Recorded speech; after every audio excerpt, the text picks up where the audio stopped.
thèse, mais cette fois nous allons parler de publicité, on en a déjà parlé, mais là il s'agit encore de l'arrêt du projet de ce fameux règlement local de publicité métropolitaine, et il va y avoir ensuite une enquête, mais la thèse va nous dire tout ça. Oui, alors il y a 4 pages que je ne vais pas lire, je vais essayer de résumer tout ça. Vous rappelez d'abord que l'adoption d'un règlement local de publicité, ça permet de réduire la présence de la publicité dans les villes, tout en préservant le droit à l'expression et à la diffusion de l'information des acteurs économiques. Les objectifs étaient bien sûr d'assurer la protection des secteurs de centre-bourg et les secteurs sensibles, et surtout d'uniformiser les règles dans les 24 communes de la métropole et de les rendre plus précises et compréhensibles. Donc sur 2020-2021, 3 mots, élaboration, concertation, délibération. En 2022, il y aura une enquête publique de mars à juin pour une adoption en juillet 2022 par le Conseil métropolitain. Ce soir, le Conseil doit prendre acte du bilan de la concertation réglementaire qui a eu lieu en 2020-2021, mais également du bilan du dialogue citoyen, appelé la place de la publicité en ville, et qui a été traduit dans une délibération du Conseil métropolitain en décembre 2021. Le projet donc a été arrêté, c'est pour ça qu'on nous consulte aujourd'hui. Voilà ce qu'il en ressort pour tout ce qui est, je vais essayer d'être concise. Alors on nous dit dans cette délibération que tous les acteurs ont pu être consultés, soit en ligne, soit en réunion publique. Page 2, vous avez le bilan qualitatif et quantitatif des contributions sur les plateformes, donc on ne va pas les lire, je vous invite à les regarder. Je vous résume juste 2 choses, que les préoccupations environnementales, elles sont arrivées en première position des considérations des personnes physiques, mais les entreprises, ou plutôt les entreprises, ont alerté sur l'extinction nocturne qu'ils ne souhaitaient pas trop restrictive. Voilà un petit peu les deux tendances. Alors, résumé des règles. Déjà, à titre liminaire, je voulais dire que vous vous rappelez qu'en mars 2021, on était parti sur des objectifs. Et donc, j'ai voulu aussi rappeler très brièvement ce qu'on avait décidé en Conseil, en face, et mettre en face ce qui a été décidé par rapport au règlement pour voir si on avait ou été respecté ou pas été respecté. Alors, il y a 3 zones qui ont été décidées, on les appelle P1, ZP1, ZP2, ZP3. Moi, je vais vous parler que de la ZP1 et de la ZP3 parce que la ZP2 ne concerne pas la commune. Par contre, on en parle, mais vous lirez, je ne vais pas vous en parler. Alors, ZP1, ça concerne les zones résidentielles et centralisées, et ZP3, les actes structurants principaux et les zones commerciales. Alors, nous avions plusieurs orientations, et la première, la commune, si vous vous en rappelez, voulait limiter à 12 mètres carrés la publicité murale et interdire la publicité numérique et au sol. Eh bien, même ça, c'est pas passé, c'est encore beaucoup mieux, puisqu'on est sur 2 mètres carrés. Voilà, c'est encore plus restrictif. Donc, ça, c'était pour notre première orientation. La deuxième orientation, nous voulions limiter à un dispositif de publicité ou de préenseigne à 4 mètres carrés de surface, 6 mètres de hauteur, tous les 250 mètres. C'est un seul dispositif qui a été accordé, toujours à 2 mètres carrés, par linéaire de façade, sur rue d'une unité foncière. C'est donc une limitation en nombre que nous avons là. L'orientation numéro 3, c'était la commune souhaitait interdire toute publicité et préenseigne le long des actes structurants. Mais la publicité ne peut pas être interdite, et donc on a des règles maintenant de surface et de nombre. L'orientation numéro 4, la commune demandait une extinction nocturne, donc entre minuit et 6 heures du matin pour les publicités et les anciennes lumineuses, ça c'est ok. L'orientation numéro 5, la commune souhaitait interdire la publicité dans un rayon de 500 mètres autour de la Sénégerie, interdire également dans un rayon de 100 mètres de mettre des dispositifs publicitaires dans les sites répertoriés d'une étoile patrimoniale dans le PLU. Nous souhaitions également l'interdiction de publicité sur les palissades et les véhicules publicitaires. Donc il a été décidé qu'en effet, les publicités et les préenseignes sont interdits dans le périmètre du monument historique de la Sénégerie, excepté sur un mobilier urbain et sur une emprise publique, après accord par le biais d'une convention d'occupation. Les publicités et préenseignes en ZP1 sur palissade de chantier sont réglementées. Un seul dispositif tous les 20 mètres linéaires sans dépasser 2 mètres carrés, bien entendu. Ce qui signifie qu'éventuellement, on a un exemple maintenant, là en ce moment, sur le secteur des échoppes, ça serait tout divisé par presque partout. Ça serait plus possible. Ça serait tout à fait. Voilà. Après, nous avions l'orientation numéro 5. Et là, on souhaitait que les enseignes, on parle des enseignes, en drapeau, celles qui sont perpendiculaires aux façades, soient intégrées dans le calcul réglementaire de la densité. C'est ce qui s'est passé, donc c'est acté. Et une seule enseigne par activité et par voie. Nous avions l'orientation numéro 7. La commune souhaitait se conformer aux règles du Code de l'environnement dans les secteurs ZP3, donc les secteurs, je vous le rappelle, qui sont dédiés au commerce, à l'industrie et à l'artisanat. Donc c'est un accord pour les règles nationales, mais qui sont complétées par des règles locales. Alors, pour les enseignes parallèles, celles qui sont en façade sur les murs, réglementation nationale. Rajout d'obligation d'extraction entre minuit et 6 heures du matin. Pour les enseignes perpendiculaires, on est également sur la réglementation nationale. Par contre, pour les enseignes scellées au sol, on est sur une règle locale. Les enseignes en format totem seront limitées à 6 mètres carrés pour qu'on fasse bien en plus la différence entre les enseignes, les présentations et la publicité. Les enseignes en toiture, ce sont les règles nationales, donc en fait, il y a beaucoup de choses de permises. Et pour les publicités et les préenseignes qui sont scellées au sol, c'est un dispositif de 8 mètres carrés d'affiches par linéaire de façade sur une unité foncière. Alors, si l'unité foncière est très longue, une entreprise peut avoir très long de parking, etc., on en admettrait 2 de dispositifs. La publicité numérique, elle est admise sur le domaine privé, mais dans un format réduit de 2 mètres carrés, donc c'est vraiment pas grand.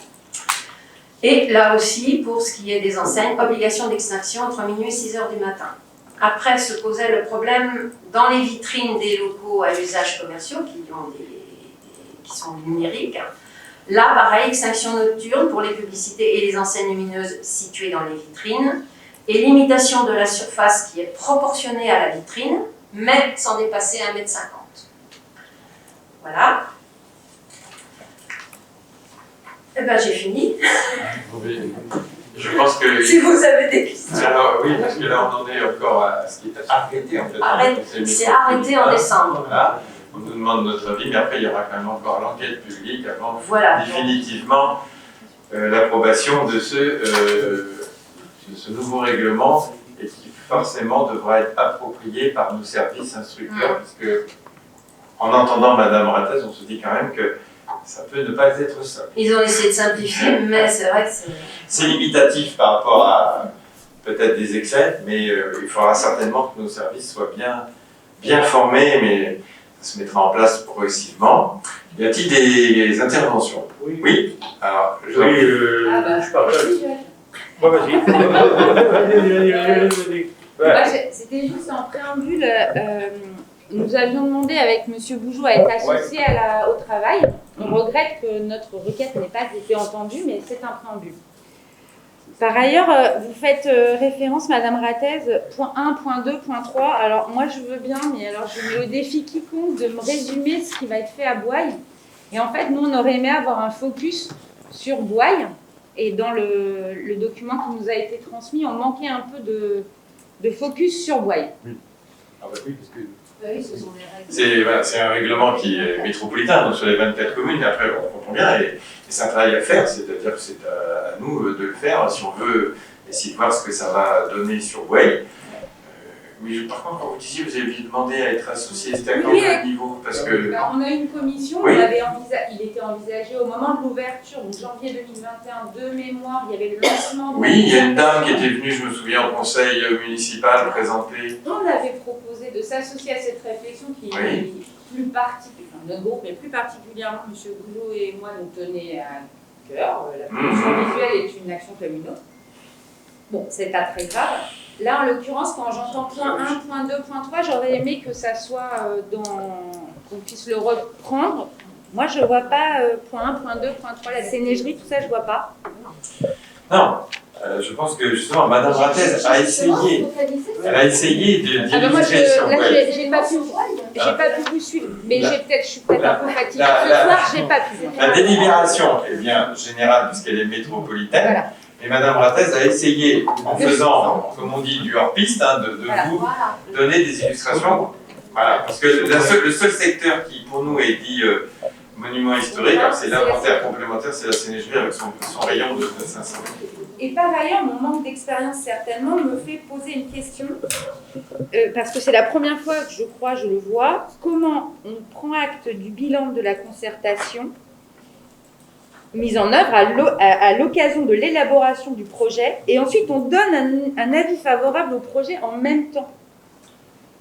Ça, c'est à chaque fois que vous avez une enquête publique, hein, vous trouverez toujours cette même quasi-formulation. D'accord. Il y a eu une expression, notamment il y a un registre, hein, où là c'était même numérique, donc là les gens ont pu laisser leur remarque, voilà. Donc on prend acte que ça a eu lieu et qu'on en a pris connaissance, et puis après on arrête définitivement le projet qui lui est soumis, parce qu'il y a eu une enquête, on va dire, préalable, et maintenant il y a une véritable enquête définitive. Ce sera la dernière enquête avec un rapport d'un commissaire enquêteur, et il y aura encore une adoption. Ouais, le processus est longuet, hein. Et ça, c'est bienvenue dans le monde de l'administration. Alors pour moi, il est au-delà longuet, il est un peu obscur. Je le comprends, oui, la première fois, oui. Comme on sait qu'il y aura donc d'autres étapes, comme vous l'expliquiez, et qu'on est parti en décembre, je crois. Oui, pratiquement, ouais. En fait, cette délibération, c'est peut-être de ma faute, elle n'était pas véritablement obligatoire. C'est-à-dire que le législateur part dans l'idée que qui dit mot consent. Donc nous avons reçu une information de Nantes Métropole que ce document a été adopté au Conseil métropolitain, puisque c'est un règlement métropolitain, et il nous disait si vous ne dites rien dans un délai de 3 mois, si on ne dit rien dans 3 mois, notre avis est réputé favorable. Et ça, c'est un petit peu, comme on dit, en douce. Et là, le fait d'en parler au conseil municipal et voilà, que vous puissiez dire, nous, on trouve qu'on n'a pas été associé. Alors, j'en suis désolé, parce que c'est pas du tout une volonté de notre part. Il y a dû avoir un petit loupé, donc n'hésitez pas, si dans d'autres sujets, la même chose se produit, il faut tirer la sonnette d'alarme et nous dire, parce qu'on n'est pas du tout dans cet esprit-là. Hein. Donc, on en parle, donc je préfère, moi, toujours, même si c'est pas obligé, qu'on le fasse. On a le droit de le faire, alors, heureusement. Voilà. D'accord. Mais le sujet, je reconnais bien que le sujet est un peu il est très technique en fait avec ces mesures. La concertation, ça n'a pas de portée juridique. L'enquête publique, par contre, a une vraie portée juridique. C'est ça, la différence entre les deux. La différence, elle est là. C'est comme lorsque on a des sujets. Je pense que c'est un sujet important. Donc, je trouve qu'effectivement, notre équipe, on préfère que, même si ce n'est pas obligatoire, d'en faire un débat au Conseil, même si ce n'est pas une procédure obligatoire, comme on le fait lorsqu'il y a la consultation publique sur l'aéroport. Il n'y a pas d'obligation de passer au Conseil, mais sur des sujets qui est d'importance comme celui-ci sur nos territoires, c'est bien qu'on puisse exprimer notre avis, qui peut dire on est d'accord ou on est d'accord avec des observations qu'on aimerait changer. Après, elles sont prises en compte ou pas, sur un autre débat. Voilà. On va essayer dans un prochain conseil d'estimer justement quel sera l'impact. Parce que globalement, on sait que ça va tirer vers une réduction. C'était l'objectif, il sera atteint, mais de quelle proportion va être cette réduction? Est-ce que tout va disparaître? Non. Est-ce que c'est 50%? Non. Il faut qu'on voit quel est l'ordre, et ça, je pense qu'on peut faire ce travail pour vous éclairer, nous éclairer tous d'ailleurs en commission. La question finale était effectivement celle-ci, c'était exemple et impact sur notre commune, parce que bien sûr. J'ai rien contre les communes du nord de la métropole, mais ça m'intéresse moins qu'ils mettent des 4x3. Du coup, voilà. Donc du coup, comme on est appelé à prendre acte, à voter, etc. On vous explique la raison pour laquelle il y a de fortes chances qu'on s'abstienne sur la partie vote. D'accord, mais voilà. Pas de souci. Hein. Alors je mets aux voix s'il n'y a pas d'autres interventions. Donc qui s'abstient? 5, il y a 2 voix, c'est ça, ça doit faire 6. Hein. Qui vote contre? Et qui est piégé, et qui vote pour? Alors il y en a qui ont 2 voix. Je sais plus, j'ai la liste là si vous êtes perdu parce que il y a beaucoup. Voilà.